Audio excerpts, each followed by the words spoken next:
On laisse la parole à des diasporas africaines. Le continent est-il vraiment attractif? Une étude sort ce jour sur l'attractivité professionnelle du continent auprès des diplômés et des cadres de la diaspora. Alors, quelles sont leurs perceptions des entreprises africaines, du marché de l'emploi, des opportunités de carrière, des salaires, de la vie sur le continent? Comment rendre l'Afrique plus attractive pour ces diplômés expérimentés? On va en discuter avec nos invités. Saad Berrada, bonjour. Bonjour Manuel Bastide. Vous êtes directeur des ressources humaines pour le groupe Itelsia, qui est une société, un groupe international, multinational, très présente sur le continent africain, qui fait de la relation client, une société de conseil. Et vous avez commandé cette étude auprès du cabinet Innogence Consulting, qui a interrogé 800 personnes de la diaspora. À la question « Est-ce que vous envisagez d'aller vous installer ou de vous réinstaller en Afrique ?», 71% répondent qu'ils veulent rentrer. Toute la question est de savoir quand et s'ils rentreront vraiment. On va entrer un peu plus en détail dans vos différents parcours, mais moi je voudrais que Saad Berrada, vous nous expliquiez, donc, puisque la société Intel a commandé cette étude auprès de 800 personnes de la diaspora, pourquoi vous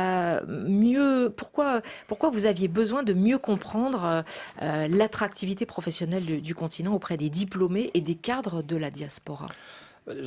Pour nous, Intelsia, donc, qui est une multinationale panafricaine, c'est une question essentielle parce qu'aujourd'hui, sur les 13 000 collaborateurs du groupe, aujourd'hui, nous en avons plus de 11 000 en Afrique. Donc, entre le Maroc, les pays d'Afrique subsaharienne, donc le Sénégal, la Côte d'Ivoire et le Cameroun, et aussi en océan Indien, donc à Madagascar et Maurice.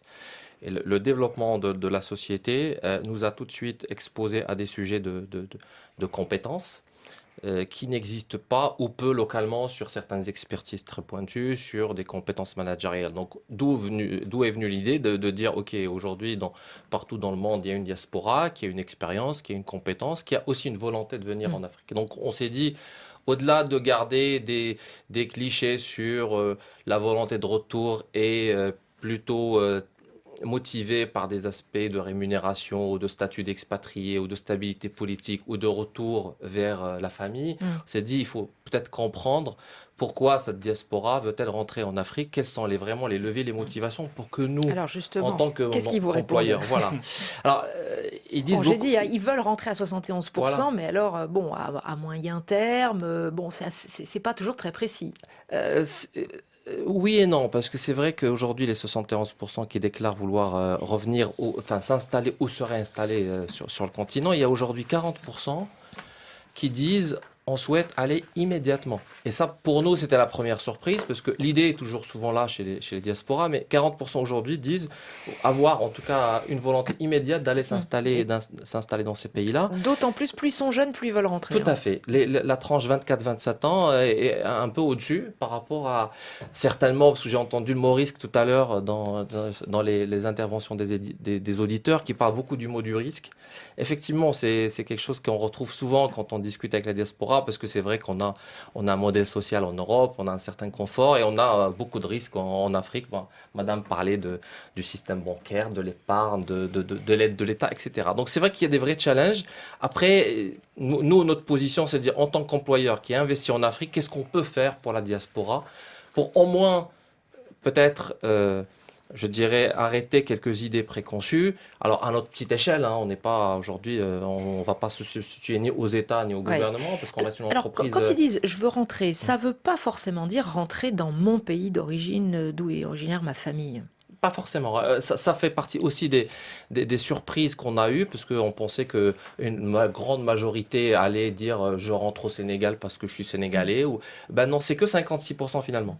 C'est-à-dire qu'il y a tous les autres qui souhaitent rentrer, qui se disent ouverts à toute opportunité sur le continent. Et là, de quelle opportunité parle-t-on? Et là, on va parler les personnes sondées, en tout cas, parlent aujourd'hui elles parlent beaucoup je dirais, de sens. Beaucoup plus que la rémunération. Ça nous a aussi surpris, parce que c'est que finalement 32% des personnes qui disent la rémunération, c'est un facteur déterminant pour moi pour revenir. Je pense qu'on a compris que il y a une différence nette. Vous dites, je me suis rendu compte que j'étais pas chez moi. Qu'est-ce que ça veut dire en termes là sur le côté façon de faire, de travailler, business? Non, ça veut dire pour pouvoir s'implanter, vous êtes d'accord avec moi qu'il faut les documents qui vont avec. Oui. Et quand on se retourne vers les autorités pour pouvoir obtenir ces documents, on a toutes les difficultés du monde pour pouvoir obtenir, j'allais dire, ce laisser-passer qui nous permettrait justement d'exploiter ou de mettre en pratique ce que nous souhaiterons faire. Bonjour Alain, si vous permettez, voilà, donc je suis DRH d'une multinationale installée en Afrique. Effectivement, je pense que tout dépend si on veut voir le verre à moitié vide ou à moitié plein. Aujourd'hui, effectivement, on peut se rendre compte qu'il y a parfois des challenges en Afrique en termes d'installation, d'entrepreneuriat, mais je peux aussi vous donner l'exemple d'entreprises nous, en 3 ans, on a 3000 emplois en Afrique.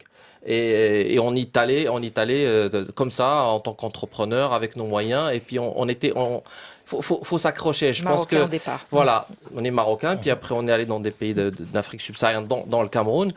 Et je pense qu'il y a une idée, parce que quand on vit 18 ans comme vous à l'étranger, je pense qu'il y a forcément une phase de réintégration.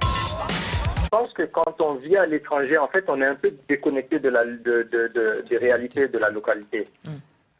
On arrive ici avec beaucoup d'illusions. Par exemple, dans mon cas, je me suis dit, 2 diplômes universitaires, 3 langues étrangères parlées, je suis natif du pays, je parle les langues locales, je vais trouver un boulot tout de suite parce que j'apporte un bagage professionnel.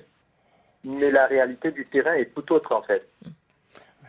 Voilà, et on arrive un peu déconnecté. Et il y a aussi une petite réticence aussi, je pense, de la part des entreprises parfois qui se disent, il a vécu à l'étranger, est-ce qu'il va être en mesure de s'adapter à notre réalité ici? Vous avez commencé avec un salaire à combien quand vous avez trouvé enfin un boulot? Mon tout premier salaire était de 60 000 francs CFA, pour un niveau Bac+8. Donc un peu moins de 100 euros. Effectivement, ça va refroidir effectivement les personnes Maintenant, qui souhaitent revenir. Mais dans une entreprise, il faut mettre les choses en perspective. Dans une entreprise dans l'informatique, donc encore un secteur qui est en pleine expansion depuis près de 8 ans maintenant. 7 ans après, où est-ce que vous en êtes? 7 ans après, je suis dans le domaine de l'informatique, mais en termes de salaire, j'ai un salaire qui a été multiplié par 200 en comparaison à ce que je touchais auparavant. Et toujours en deçà de ce que je devrais toucher, mais ce que je veux faire passer comme message, c'est qu'il faut accepter qu'on arrive ici quand même avec un bagage qui n'est peut-être pas adapté au milieu auquel on vient s'intégrer, et qu'il faut accepter de réapprendre un peu à la vie à l'africaine. Stéphane, vous avez choisi de rentrer dans votre pays, c'est-à-dire le Burkina Faso, en proie à une crise, à une menace djihadiste qui évidemment pèse sur le développement économique. 7 ans après, est-ce que vous avez des regrets, Stéphane? Absolument aucun. Mon seul regret, c'est de n'être pas parti plus tôt. Si après mon premier diplôme universitaire, j'étais rentré au Burkina, je pense qu'aujourd'hui, je serais beaucoup plus en avance que le niveau où je suis actuellement. En tout cas, bravo pour ce beau témoignage. En fait, effectivement, ce que vous dites est parfaitement vrai, parce qu'aujourd'hui, ce que révèle l'étude, c'est qu'effectivement, le manque d'information est aujourd'hui vu comme une difficulté majeure par les membres de la diaspora, parce qu'il n'y a pas forcément beaucoup d'informations sur les opportunités. Et c'est pour ça que nous, en tout cas qu'employeurs, on voudrait justement rapprocher à notre modeste niveau, en tout cas les deux, parce qu'il y a des opportunités en Afrique. Et on va en Afrique parce qu'il y a aussi des opportunités, pas forcément parce qu'on va forcément aider le pays, parce qu'on voit souvent ce lien, vous avez parlé de psychique tout à l'heure. Mais tout est un peu mélangé on a finalement. envie d'aller aider, mais il y a des opportunités. Nous, on cherche des postes de directeur, de manager, et on peine, on met des mois à trouver des compétences. Et c'est pour ça que, d'ailleurs, on va les chercher là où ils se trouvent, en Afrique comme ailleurs, parce qu'il y a un vrai besoin aujourd'hui. Et vous avez parlé tout à l'heure d'intégration. Premier salaire, c'est pas 100 euros comme le décrivez. Quand même pas. On est sur des standards beaucoup plus élevés, avec des conditions beaucoup. Vous êtes sur des standards beaucoup plus élevés, mais il y a quand même beaucoup de gens qui nous disent les salaires, c'est pas ce que vous croyez, c'est difficile parce qu'évidemment, ces personnes-là ne sont pas réintégrées dans leur pays avec des postes d'expatriés. D'ailleurs, c'est pas le but. Tout à fait. Je veux dire, si on veut rentrer je suis membre de la diaspora, je veux rentrer en Afrique, à ISO salaire, je convertis de l'euro en francs CFA. effectivement, c'est pas des choses qui arrivent tous les jours. Ça peut arriver pour certains postes très rares, mais globalement, on a un package qui est compatible avec les pratiques du marché local. Sinon, dans des entreprises comme du service comme nous, on n'a pas forcément beaucoup d'intérêt. Mohamed Maïga, vous avez une question à poser en termes de salaire là, à Assad Berhada? Oui, surtout, est-ce que je pense qu'il faudrait aussi qu'on mette aussi la question du choix dans le salaire. Parce que faire le choix de partir pour une raison de bien-être, parce que l'Afrique c'est bien, parce que mon pays c'est bien, j'y vais pour cette raison, c'est la première priorité. C'est différent de je vais y aller pour gagner ma vie, parce que c'est ma priorité. Je ne sais pas si vous êtes posé cette question de savoir si la raison principale du retour